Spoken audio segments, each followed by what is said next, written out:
السلام علیکم ورحمۃ اللہ وبرکاتہ۔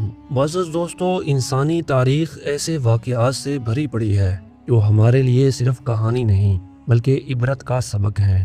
قرآن مجید میں بیان کردہ ایک حیرت انگیز واقعہ اصحاب سبت کی داستان بھی انہی میں سے ایک ہے۔ ایک قوم کے جو اللہ کی نعمتوں کے باوجود آزمائش کا شکار ہوئی اور ایسی سزا پائی کہ جس کا تذکرہ آج بھی دلوں کو دہلا دیتا ہے۔ لیکن آخر یہ لوگ کون تھے، ان کا جرم کیا تھا اور اللہ کا فیصلہ ان کے حق میں اتنا سخت کیوں ہوا، اور وہ کون سی قوم تھی کہ جسے بندر بنا دیا گیا تھا؟ معزز دوستو، یہ قرآنی واقعہ ہمارے لیے بہت سبق آموز ہے۔ اس میں ہمارے سیکھنے کے لیے بہت کچھ ہے، اس لیے کوشش کریں کہ آج کی اس ویڈیو کو غور سے اور مکمل ضرور دیکھ لیں۔ معزز دوستو، قرآن پاک میں اصحاب سبت کا ذکر ہمیں بتاتا ہے کہ یہ بنی اسرائیل کی ایک قوم تھی۔ یہ وہ لوگ تھے کہ جنہیں اللہ تعالیٰ نے دنیا میں بہت سی نعمتیں عطا کیں اور ایک عظیم کتاب یعنی کہ تورات جیسی ہدایت بھی عنایت فرمائی۔ یہ قوم ساحل کے قریب آباد تھی اور ان کا پیشہ مچھلی پکڑنا تھا، لیکن ان کے اعمال کا امتحان اس وقت ہوا کہ جب اللہ تعالیٰ نے انہیں ہفتے کے دن یعنی سبت کے دن مچھلیوں کے شکار سے منع فرمایا۔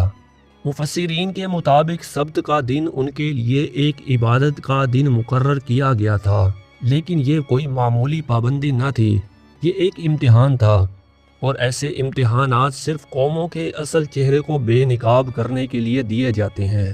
معزز دوستو، اصحاب سبت سیاسی اور سماجی طور پر ایک طاقتور قوم تھی، لیکن مذہبی طور پر ان کے اندر کمزوری پیدا ہو رہی تھی۔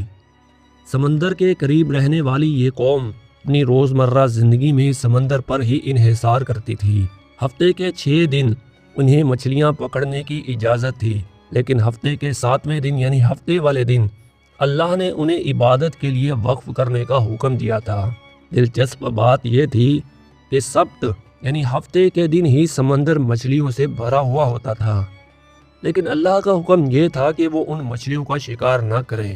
اب سوچیں کہ ایسی آزمائش کے جہاں وسائل کی کثرت آپ کی آنکھوں کے سامنے ہو، لیکن اللہ کا حکم ہو کہ آپ انہیں استعمال نہ کریں، اس وقت وہ آزمائش آپ کے لیے کیسی ہوگی؟ معزز دوستو، قبیلے کے کچھ لوگوں نے اللہ کے حکم کو مانا اور صبر کے ساتھ ہفتے کے دن کسی مچھلی کا شکار نہ کیا، لیکن دوسرے کچھ لوگوں نے ایک چالاکی سے اللہ کے حکم کو نظر انداز کرنے کی کوشش کی۔ انہوں نے فیصلہ کیا کہ وہ ہفتے کے دن مچھلیوں کو صرف جال میں قید کریں گے اور انہیں اگلے دن جال سے نکال لیں گے۔ بظاہر انہوں نے اللہ کے حکم کی نافرمانی نہیں کی، لیکن در حقیقت یہ اللہ کے حکم کی خلاف ورزی تھی۔ معزز دوستو، کیا آپ نے سوچا ہے کہ حکم کی اس جزوی خلاف ورزی کے باوجود کیوں ان پر ایسی سخت سزا نازل ہوئی کہ اللہ تعالیٰ نے انہیں بندر بنا دیا؟ قرآن مجید کے مطابق یہ سزا ان لوگوں کے لیے تھی کہ جو نہ صرف حکم توڑنے کے مرتکب ہوئے بلکہ جان بوجھ کر دھوکہ دینے کی راہ اپنائی۔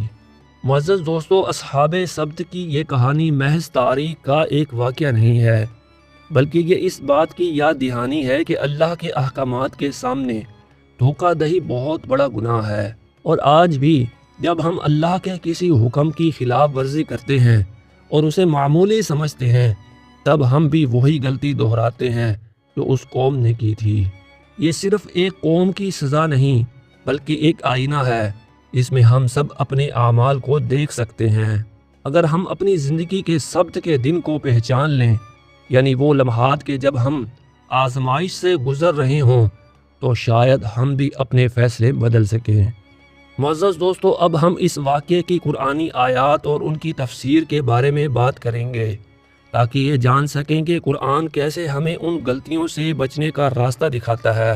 جیسے جیسے ہم آگے بڑھیں گے، آپ دیکھیں گے کہ یہ داستان آپ کی اپنی زندگی کے کئی پہلوؤں سے جڑی ہوئی محسوس ہوگی۔ معزز دوستو، قرآن پاک میں اصحاب سبت کے بارے میں واضح طور پر کئی جگہوں پر ذکر کیا گیا ہے۔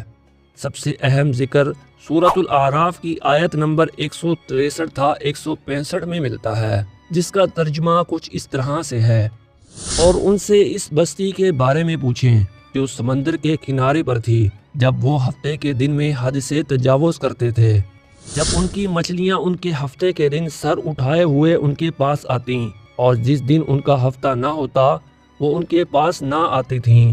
اس طرح ہم ان کی آزمائش کرتے تھے، اس کی وجہ سے جو وہ نافرمانی کرتے تھے۔ معزز دوستو، یہ آیات ایک خاص آزمائش کی طرف اشارہ کرتی ہیں کہ اللہ تعالیٰ نے ان لوگوں کو جانچنے کے لیے یہ طے کیا کہ ہفتے کے دن مچھلیاں کثرت سے نظر آئیں گی، جبکہ دوسرے دنوں میں ایسا نہیں ہوگا۔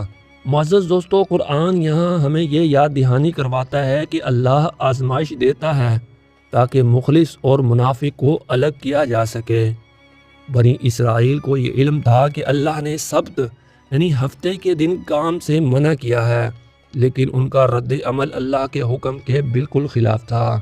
معزز دوستو، مختلف مفسرین نے ان آیات پر روشنی ڈالی ہے۔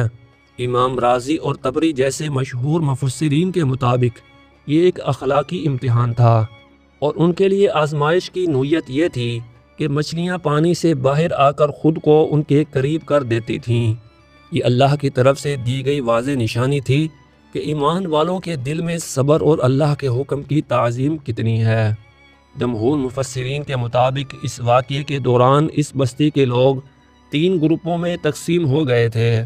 پہلا گروہ ان لوگوں کا تھا کہ جو غلط راستہ اپناتے ہوئے ہفتے کے دن مچھلیاں پکڑنے کے لیے چالاکی سے ہیلے بہانے کرتے تھے۔ دوسرا گروہ ان نیک لوگوں کا تھا کہ جو ان کو اس برے کام سے روکتے تھے اور سمجھاتے تھے کہ یہ کام درست نہیں ہے۔ اور تیسرا گروہ وہ تھا کہ جو خود تو نیک تھا اور غلط کام میں شامل نہیں ہوتا تھا، لیکن دوسروں کو برائی سے روکنے کی کوشش بھی نہیں کرتا تھا۔ اب آتے ہیں ہم اس اہم سوال کی طرف کہ ان لوگوں پر سزا کیوں نازل ہوئی اور یہ کس نبی کی قوم تھی۔ معزز دوستو، یہ قوم ہفتے کے دن مچھلیوں کا شکار کرنے کے لیے جال بچھا دیتی اور اگلے دن آ کر مچھلیاں پکڑتی۔ بظاہر انہوں نے اللہ کے حکم کی براہ راست نافرمانی نہیں کی، لیکن نیت اور عمل کے فرق کو اللہ تعالیٰ اچھی طرح جانتا ہے۔ یہ اللہ کے حکم سے کھیلنے کے مترادف تھا، اور اللہ کا غضب ایسے عمل پر شدید ہوتا ہے۔ جب اللہ کا عذاب آیا تو صرف وہی لوگ اس عذاب سے محفوظ رہ سکے جو خود بھی اس گناہ میں ملوث نہ ہوئے اور دوسروں کو بھی اس گناہ سے روکتے رہے۔ سورۃ البقرہ آیت نمبر 65 میں قرآن مجید اس بات کو بیان کرتا ہے۔ ترجمہ: تو ہم نے ان سے کہا کہ ذلیل و خوار بندر بن جاؤ۔ معزز دوستو، یہاں ان لوگوں کے ساتھ جو کچھ ہوا وہ اللہ کی پکڑ کا ایک مظہر ہے۔ نافرمانی کرنے والوں کو سزا دی گئی اور انہیں مسخ کر کے بندر بنا دیا گیا۔ اس سزا کا مقصد صرف انہیں ہی عبرت کا نشان بنانا نہیں تھا، بلکہ آنے والی نسلوں کے لیے ایک سبق بھی فراہم کرتا تھا۔ معزز دوستو، اصحاب سبت کی کہانی یہ سکھاتی ہے کہ ایک لمحے کی نافرمانی یا اللہ کے حکم میں کوئی چالاکی انسانی زندگی کو مکمل تباہی کی طرف لے کر جا سکتی ہے۔ معزز دوستو، اب ہم چلتے ہیں اس سوال کی طرف کہ جو اعمال کے لحاظ سے تو اہمیت کا حامل نہیں ہے، مگر ہمارے ہاں بہت زیادہ زیر بحث رہتا ہے، اور وہ سوال ہے کہ وہ کس نبی کی قوم تھی کہ جسے بندر بنا دیا گیا تھا۔ معزز دوستو، شاہ عبد القادر اور بعض دوسرے مفسرین فرماتے ہیں کہ یہ واقعہ حضرت داؤد علیہ السلام کے دور میں پیش آیا، تاہم بڑے بڑے مفسرین جیسا کہ امام رازی، امام ابن کثیر اور امام ابن جریر رحمہم اللہ علیہم اس بات سے اتفاق نہیں کرتے۔ ان کا کہنا ہے کہ قرآن کے اسلوب اور بیان سے یہ بات درست معلوم نہیں ہوتی، کیونکہ سورہ اعراف میں یہ واقعہ تفصیل سے بیان ہوا ہے، جہاں بتایا گیا ہے کہ اس بستی کے لوگ 3 گروپوں میں تقسیم ہو گئے تھے۔ اگر یہ واقعہ حضرت داؤد علیہ السلام کے دور کا ہوتا تو قرآن میں اس زمانے کے نبی کا ذکر بھی ضرور ہوتا، اور یہ بتایا جاتا کہ ان نافرمان لوگوں اور نبی کے درمیان کیا بات چیت یا کیا واقعہ پیش آیا تھا۔ تحقیقات سے معلوم ہوتا ہے کہ یہ واقعہ حضرت موسیٰ علیہ السلام اور حضرت داؤد علیہ السلام کے درمیان کے کسی زمانے میں پیش آیا، جب ایلا نامی علاقے میں کوئی نبی موجود نہیں تھا۔ اس وقت دین کی تعلیم اور نیکی کا حکم دینے کی ذمہ داری وہاں کے دیندار اور حق پرست علماء نے سنبھال رکھی تھی۔ یہی وجہ ہے کہ قرآن میں ان علماء کا ذکر تو کیا گیا ہے، لیکن کسی نبی کا تذکرہ نہیں ملتا۔ معزز دوستو، یہ واقعہ ہمارے لیے کئی پہلوؤں سے اہم ہے۔ نمبر 1 کہ اللہ کے حکم کو ہر حالت میں ماننا چاہیے، وہ ہمیں سمجھ میں آئے یا نہ آئے۔ نمبر 2 اللہ کا حکم توڑنے کے نتیجے میں سزا ضرور آتی ہے اور وہ ہمیشہ اپنے وقت پر آتی ہے۔ نمبر 3، صرف ظاہری اعمال نہیں بلکہ ہماری نیت بھی اللہ کے نزدیک بہت اہم ہے۔ نمبر 4، جس طرح گناہ سے رکنا ضروری ہے اسی طرح گناہ سے روکنا بھی بہت ضروری ہے۔ یاد رکھیں، اللہ تعالیٰ نے قرآن پاک میں یہ کہانی صرف تاریخ کے شوقین لوگوں کے لیے بیان نہیں کی، بلکہ یہ ایک ایسا آئینہ ہے کہ جس میں ہر دور کے انسان کو اپنے اعمال کا جائزہ لینا چاہیے۔ دنیا کی رنگینیوں اور لالچ کے سامنے جھکنے کے بجائے اللہ کی رضا کو اپنی اولین ترجیح بنائیں۔ تو آئیے اس کہانی کو محض ایک تاریخی واقعہ نہ سمجھیں بلکہ اپنی زندگی کو سنوارنے اور بہتر کرنے کا ذریعہ بنائیں۔ یہ وہ راستہ ہے کہ جو ہمیں دنیا اور آخرت کی کامیابی کی طرف لے جانے والا ہے۔ معزز دوستو، آپ کا یہ چینل آپ کو صرف کہانیاں سنانے کے لیے نہیں بلکہ سوچنے، سیکھنے اور اپنی زندگی کو بہتر کرنے کے لیے ایک پلیٹ فارم بھی فراہم کرتا ہے۔ ہمارا مقصد ہے کہ ہم تاریخ اور ایمان کو جوڑ کر آپ کو ایک ایسی بصیرت دیں جو آپ کی زندگی میں ایک مثبت تبدیلی لا سکے۔ ہماری اگلی ویڈیوز میں ہم مزید ایسے موضوعات پر بات کریں گے جو آپ کی روحانی اور فکری ترقی کے لیے معاون ثابت ہوں۔ تو آپ سے گزارش ہے کہ آپ اس چینل بامقصد کہانیاں کو سبسکرائب کریں اور بیل کے بٹن کو آن کرنا نہ بھولیں۔